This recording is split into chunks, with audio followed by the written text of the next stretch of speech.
Today, Lassie announced a $75 million Series C, one of the largest European insurtech rounds of the past 12 months.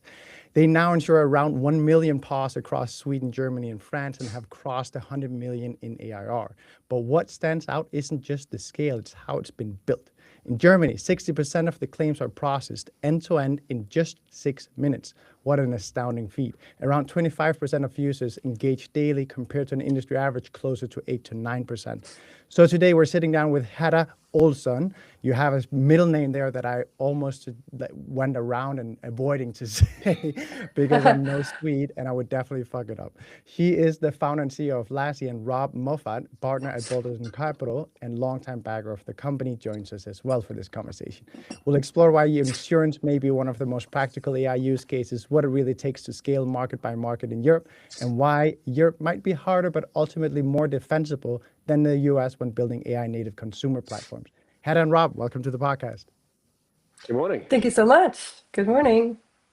Wow, that's all the work I'm going to do today because that was a long introduction. Did I get some of it right? At least the amounts, parts of the names? Yeah. Bovrud or Barbarud is actually my second last name. And I so thank you for the future. I thank you for saying that because everyone that will have tuned in will say, okay, I get why you avoided that, Andreas. So it's with a Swedish A with a dot on, but you can just say A instead. That's fine. I'm used to it. Yeah, well, I'll just steer away from it. So let me get into this. Hedda, tell everyone exactly what you're building and raising 75 million in the current market. Some would say, oh my God, how did you do that? Others would say, wow, AI is really picking up, huh? Yeah, no, it's super fun to have the news finally out, and kind of just a quick snapshot of what we're doing at Lassie. We are pet insurance with a preventive twist and aiming to build a long-term ecosystem for pet health. I had the idea since my mom is veterinary, so I got inspired that, I wanted to kind of democratize and digitalize her knowledge. So we created a platform where you can do so much more than just insurance. You can learn more about your pet's health. You kind of get rewarded for doing so.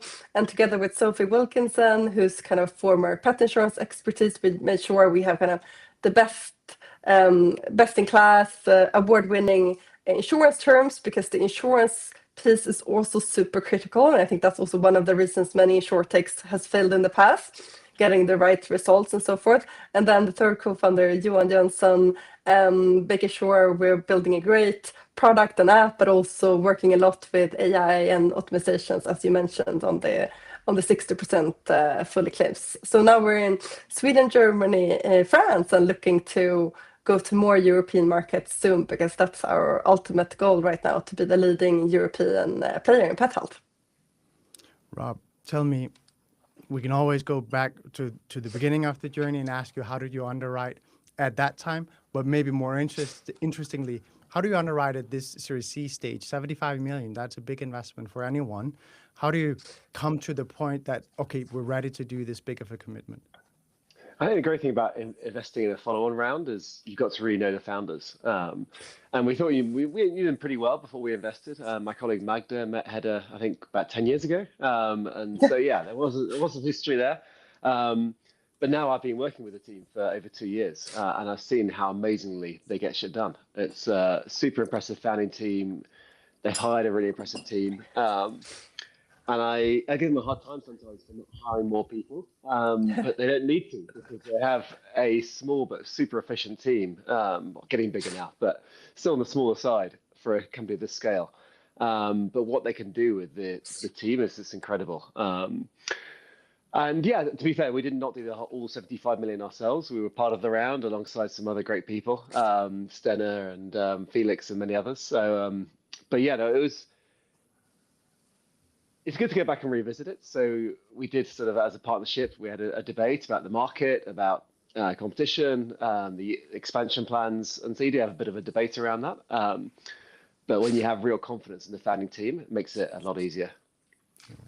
Hedda, I was super excited about doing this because what I am seeing being completely rewritten now is how we build companies in the AI era.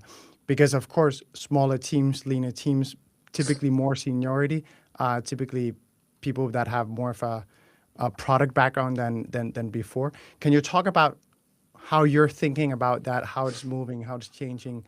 Because as Rob just said, that's always been the name of the game for you to stay lean compared to the normal company at this stage. Yeah, I remember Rob was asked many times in the board meetings, can't we hire more? What if we hire more? But I think it's always been in our DNA that when we look at very kind of admin heavy things, we feel like there's bottlenecks, we're always looking at what if we look at automating this instead of throwing more people at it? So I think our first take on every problem has always been, okay, now we're growing a lot quicker than we thought.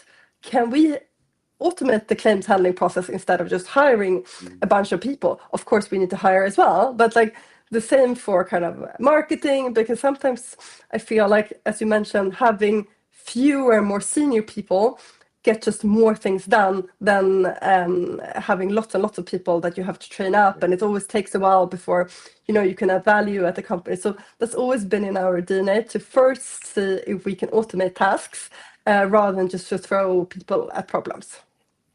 Then of course I think you need a mix, but I think that's always how we first approach a problem. Rob, maybe you can comment on it. I always say that the justification of any VC in a podcast episode about how to build a company is that you're able to pattern recognize what's going on in all the different companies. Here, obviously, Hedda and the team were in front of everyone for a long time. Now you're seeing everyone shifting into a similar mindset of having fewer people and being able to do higher leverage activities based on senior people equipped with AI. What are you seeing? Is this a similar motion that you're seeing? How are you seeing people deploying it? Yeah, very much so. So we invest any stage. So we invest in some pre-seed companies. I was speaking to one of them yesterday, and they are 5 people. And with 5 people, they're exploring some sort of frontier machine learning, sort of AI type area, which is super exciting. And yeah, these tiny teams that we're speaking to, sort of building really large businesses, is super exciting. But yeah, last year we were ahead of the game on that. They were doing this 4 years ago. Yeah. Hedda, I'd love to ask you if you're ready here on a live podcast. Are you ready and able to say these are the principles that we navigate by when it comes to making these AI-driven decisions, so to say, or the decision to scale and build the company based on a high leverage workforce rather than throwing people at a problem? So for us, we always look at, the consumers and our customers are super important. So for example, if we look at the problem where we have customers in the process, we always look at, is this something that the customers would benefit with AI as well? And when it's getting money paid out in 6 minutes, of course, that's a really big benefit. But sometimes if you automate too much, like we have pets are family, right? So you can't automate everything. If someone writes to you or call you that your pet has died, you shouldn't really automate that process with AI. Then it's super important to keep that balance with humanity of being emotional, because some processes are perfect to automating, but some parts you really need to be close. We created an amazing community with 1 million paths, and we don't want to be this feeling like a robot type of company which has no emotion, because that goes very much against our brands. So I think that's our guiding principles when we're looking at the parts that touching the consumers, that we really need to feel like we keep our DNA and culture as a company being very close to our customers. But if it's just getting money back on your accounts, no one complains about that. That's truly a win-win, and so many of our customers are just shocked, especially in Germany. They're like, what? Is something wrong? I sent it in 6 minutes ago. I already have money back on the accounts. You can look at our Trustpilot. It's amazing to kind of Google Translate them and read all of that. And I think internally it's the same, like whether we're looking at pricing or marketing. I think usually we tend to look at it. It's like, is this an added value, or will it kind of create more problems or kind of issues in the past 2 years later because the pricing wasn't correct or so forth? So we always try to look at it a bit long term, not just short term wins. Robert, felt like you were about to come in for a comment here. Do you? No, just active listening. Okay, well, I love it. Then let me ask you, because I want to go to the next thing, which is scaling AI native consumer companies across Europe. And where I really want to start is this: you've now raised 75 million. You're in 3 countries. You're about to scale to the next ones. If we start to focus first and foremost on the first part of that, going from Sweden to Germany and France, what are the key takeaways? What should founders in Europe building that are starting to scale to the next country, what should they be thinking about? How did you go about that? And Rob, I put you in focus, but let's shift to Hedda here. No, I think it's super important if you're scaling across Europe to remember that Europe is not one country. The cultures and the behaviors can vary quite a lot. So for us, we tested and learned so much about like what can we keep centrally and what do we need to localize. So we realize we do need to localize quite some part of it, like especially the parts to the consumers. The products need to be a bit localized. The customers wants to talk with someone with the right language. The payments processes might be a little bit different. So for us, it's been a lot of learnings on how to create that balance between centralized scaling, but also localized teams being close to the customers. And since Europe is still quite different between the different markets, we do have a local team handling claims, customer success, marketing, not the growth part, but more the kind of finding the right influencers or ambassadors or those type of things. That's been super critical. Otherwise, I think for us, it's been a big benefit. We launched in Sweden, which is the most mature market when it comes to pet insurance. So for us to be able to win in the most competitive market, Sweden, made that the product we had to develop there, the service levels, the product experience, the website, everything was kind of needed to be really, really good. So when we launched to less mature markets, Germany and France, we were already kind of 10x better than competitors in terms of our service levels, opening hours, the way our product works, the app and so forth. So I think that's also been a huge benefit and something really recommend to founders, making sure that it could be pretty good to start in a quite competitive market in a way if you crack it, because then it's actually easier when you go to the other markets. I've got a question for you. Go ahead, Rob. And just add to that, I think one thing you did well is you built a product that was international from day one, and doing the products and tech in one place and having that kind of real central expertise, I think is really important. But secondly, when you've been opening new markets, I saw you opening France, and all 3 founders sort of go to Paris, spend a chunk of time in Paris, interview a lot of people, because there's a million different decisions to make when you're launching a new market. I think you really need that founder attention on each market. Yeah, I think it's super important to go to each market and get to talk to the employees, the customers, and I think especially like you can't be like, let's see if this market works. You need to go quite deep and be like, now we decided that this market is going to work, and spend a lot of time there to make sure you tweak until you get it right. We did an episode just recently, I think it came out earlier this week, with Sasha from Glovo. Glovo obviously have really scaled across a lot of different markets. It's considerably different product from yours, but one of their modus operandi that they ended up developing was these SWAT teams that would be sent in, that spend a month or so preparing everything in the market, making absolutely ready for them to go in or decide not to go, and then they'd make the decision like that.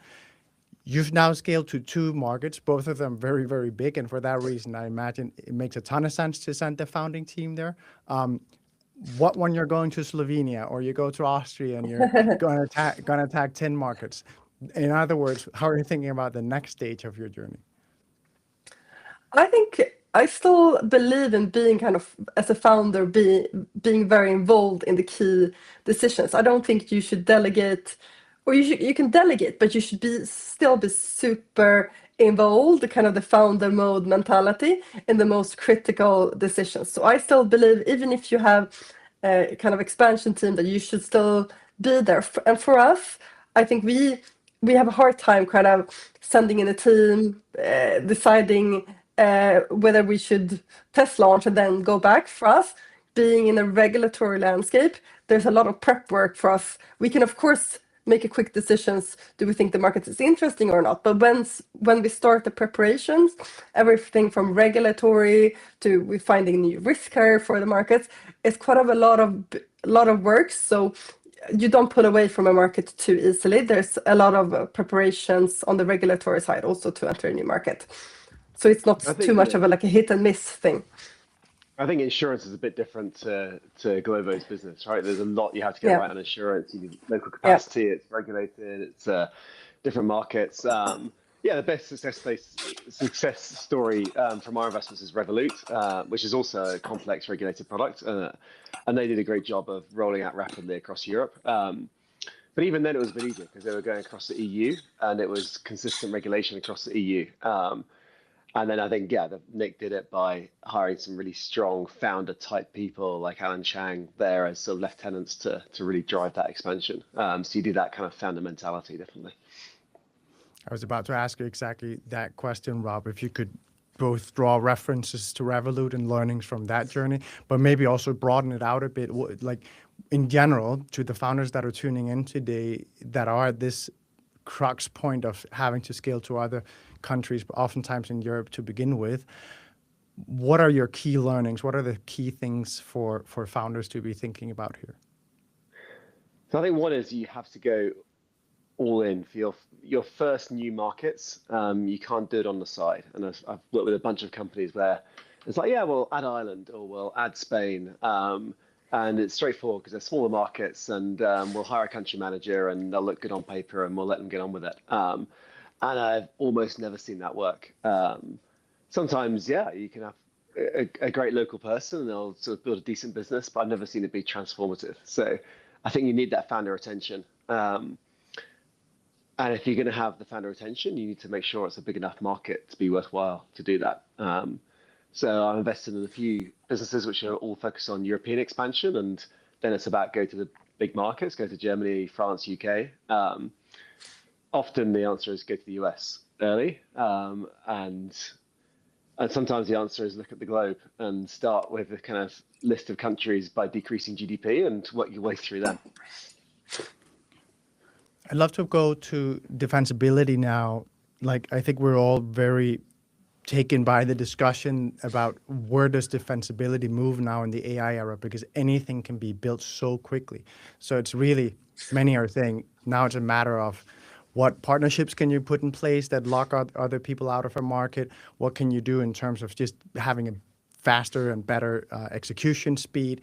I'd love to ask both of you, how are you thinking about this? Because we're all seeing all the chatter in the industry about this. If we start with you, Hedda, from a founder perspective, do you think that this conversation is overhyped by VCs and honestly it's always been about moving fast?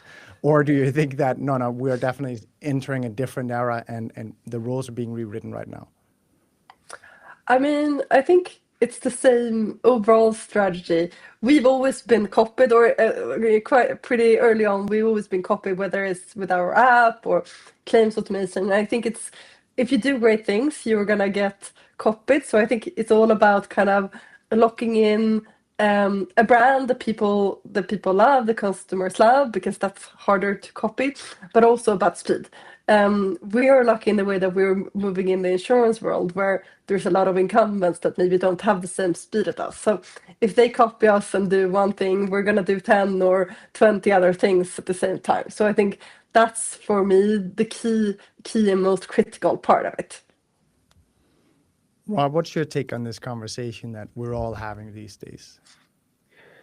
I mean, my first job was a Bain consultant, and that kind of, from that you're like, let's look for moats and competitive advantage and the sort of theoretical approach to strategy. And the longer I do VC, I've been doing it 16 years now, and the longer I do it, the less I believe in that. And I really believe in speed and execution and learning by doing. I think you learn so much more as an insurer, optimizing the user experience, optimizing the preventive, the claims, than you would do if you're a software provider trying to work with other insurers. So I think that's really crucial. And one of my other investments is a mobile games company called Dream Games. They make a match 3 game called Royal Match. And that's a crazy competitive market and everyone copies everyone immediately. And there's hundreds of good teams.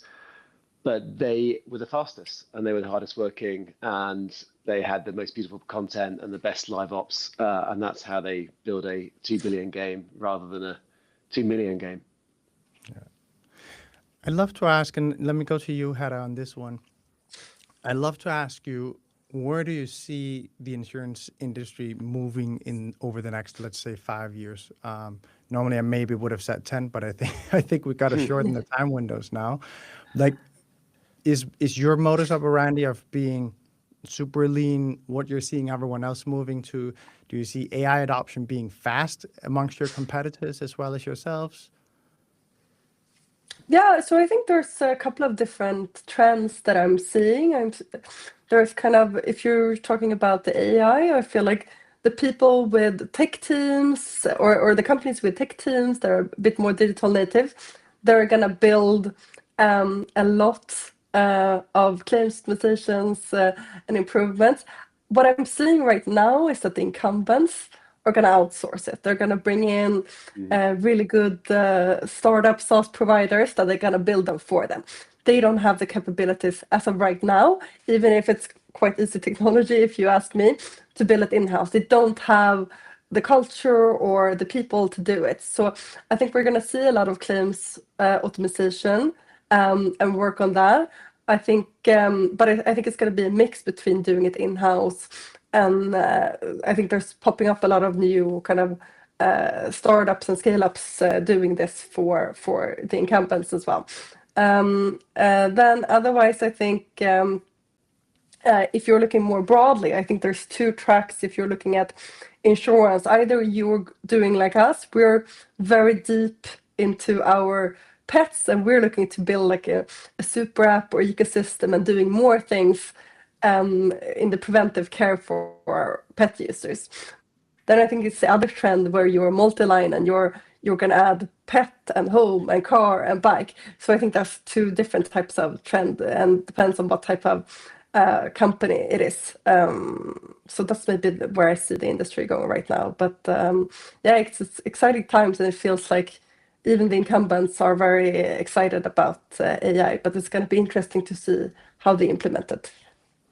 Rob, had you stayed with our good friends at Bain, you would have been one of those SWAT teams set in to try and help an incumbent fix the fact that they don't have any AI teams.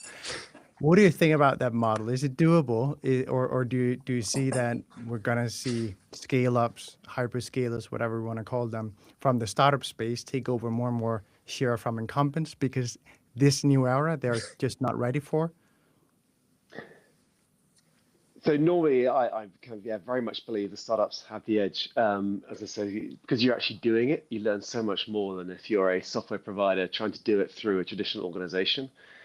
And there's just so much drag within these large companies. They have the right intentions, but then they have the internal politics and the layering, and they don't want to do any redundancies. They have to worry about their quarterly reports and their earnings. And right now, there's this huge push of we must do AI, and so you see a huge amount of attention. And so it's great. I work with another company, Tactile, that sells to insurers, and that's fantastic because there's a huge amount of appetite for that right now.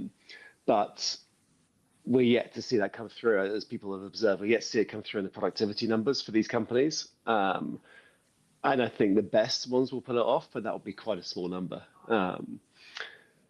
So yeah, it's going to be. I think the public market's overreacted a little bit over the last couple of months, but it'll be probably right in the long run. Just some companies will go down 95%, and some will actually go up.